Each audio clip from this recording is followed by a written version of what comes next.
Започваме с един наистина изключителен ум, наричат я новият Айнщайн, но самата тя не приема това определение. Сабрина Пастерски е на 32 години и е един от най-умните хора в света. Освен това е един от учените с най-брилянтни знания за последното столетие.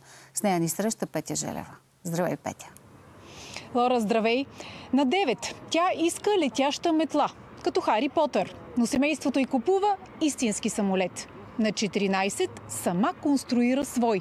Вдъхновена от небето, Сабрина Пастерски мечтае за аерокосмонавтиката, но попада в света на физиката. Брилянтната й работа привлича вниманието на брилянтни умове, като това на Стивън Хокинг. Не приема сравненията с Айнщайн, но иска да бъде най-добрата в това, което прави. Ако не се чувствате на мястото си, променете го, казва Сабрина. А аз ви препоръчвам в следващите минути да не променяте мястото си пред екрана.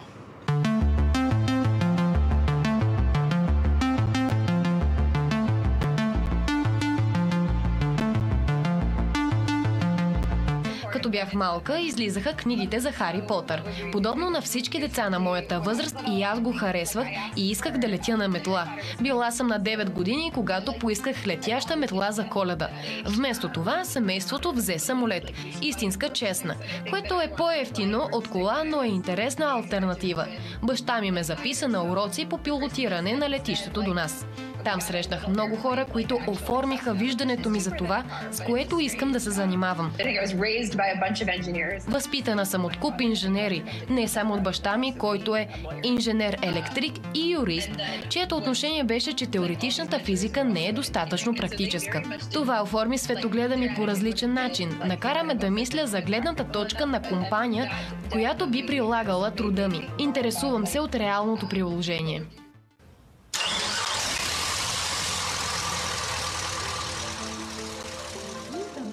Конструирате самолет на 14 годишна възраст. Какво ви вдъхнови да се захванете с подобно предизвикателство? Отидох на представяне на училище, където исках да уча, и един от преподавателите просто не беше особено впечатлен, че летя. Много съм благодарна за този опит. Имаше много хора, които бдяха над мен и ми казваха какво да правя. Осъзнах, че човек може да направи всичко, когато има правилния подход. Съчетанието от това, че вече летях, ходех постоянно на авиошоута и бях част от голяма общност на създатели на малки летателни апарати, ми показа, че това е възможно, а семейството ме тласкаше да го правя. Всеки родител иска децата му да постигнат интересни неща. Този опит определено ме промени. Виждаш, че като запиша специалност аерокосмонавтика, всички просто пишат кодове за дронове. Осъзнах, че те изобщо не строят самолети и не е толкова готино, затова се насочих към теоретичната физика. Срещате ли пречки като жена в сфера доминирана от мъже и как успявате да ги преодолеете? Да, разбира се, от моя опит при инженерството в аерокосмонавтиката е по-тежко, отколкото при теоретичната физика. Ако трябва да съм честна, виждала съм го още като дете, като малка. Много хора се втурваха да помагат, но с мисълта, че момичетата са по-различни от момчетата. В офисите на компаниите в аерокосмонавтиката имаше много малко жени, които не бяха секретарки. В математиката е по-добре от физиката. В теоретичната физика жените сме само 10-15%. Но като започнах кариерата си в академичните среди, имаше сериозно движение за привличане на повече жени в науката. Това много ме нахъса, но имаше и отрицателен ефект. Всички искаха да показват жени, които преуспяват, и това беше добронамерено. Но ако те откроят сфера, в която има няколко хиляди души, които определят съдбата ти, а те гледат на теб сякаш получаваш неща, които не заслужаваш, има огорчение от това и по-струдно да работиш с тези хора и да учиш от тях. Наричат ви новия Айнщайн. Как ви кара да се чувствате това сравнение? Много съм мислила по въпроса. Никога не съм го приемала за вярно. Дори не съм искала да бъда физик като малка. Интересно ми е, когато се разпространява това заглавие, кой всъщност го вярва? Почваш да се чудиш дали говорят с теб, защото те мислят за отличен физик, или просто защото си популярен и добавената стойност е само в това. Като малка ходех на конференции, на които Нобеловите лауреати ги разкарваха напред-назад в поршета.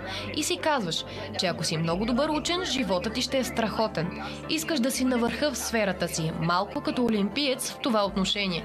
Винаги съм искала да бъда известен физик. Исках да бъда достатъчно добра в работата си и да получа признания за това, но все още не съм стигнала до там. Работата ви се фокусира върху квантовата гравитация и черните дупки. Как бихте обяснили тези понятия на човек без особени познания по физика?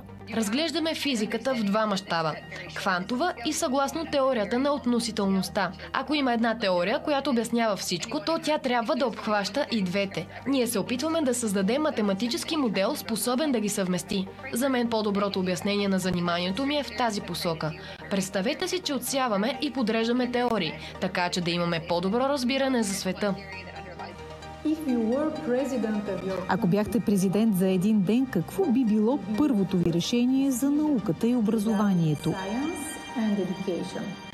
Достъпът до образованието е важен и не е нужно да си президент, за да го осигуриш. Има много онлайн ресурси. Необходима е по-голяма откритост за това какво ниво на образование се изисква при избора на дадена професия. За моята работа, например, няма да е достатъчно просто да завърша гимназия. За много други работни места, обаче може да е твърде много.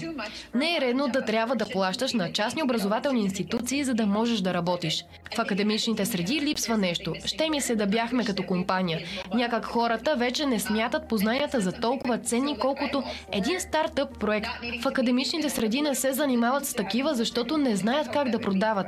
Виждам пропусната възможност научните постижения да се използват за нещо, което може да доведе до промяна.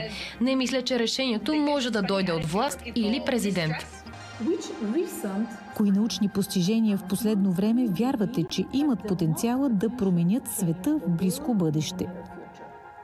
Не са научни, а инженерни, но със сигурност големите езикови модели ще променят света в близко бъдеще. Що се касае науката в моята сфера, вълнуващо е, че ще има бъдеще и финансиране за гравитационни вълни, за астрономия. Технологиите ще променят нашата област, но и обратното, което е добре в краткосрочен план. Нека се питаме не само какви технологии ще излязат, но и как можем да ги използваме, за да променим областта, в която работим. Това е положителен цикъл. Ако трябваше да изберете друга сфера вместо физиката, коя би била тя и защо? Като малка мечтаях да стана поп-звезда, но е твърде късно. Сега, ако трябваше да сменя кариерата, сигурно щях да се насоча към света на стартъпите. Това, което не харесвам в работата си е, че работим сами. Правим всичко сами, докато в компаниите има екипи, които заедно постигат страхотни неща. Това ми харесва. Какъв е съветът ви към младите, които мечтаят да станат учени? Опитайте, знайте, че има много начини, по които може да въздействате.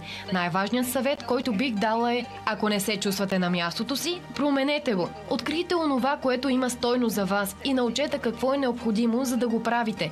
Често хората, които критикуват, имат основания да го правят. Не е лошо да се вслушате, за да разберете как тази критика може да промени онова, което искате да правите.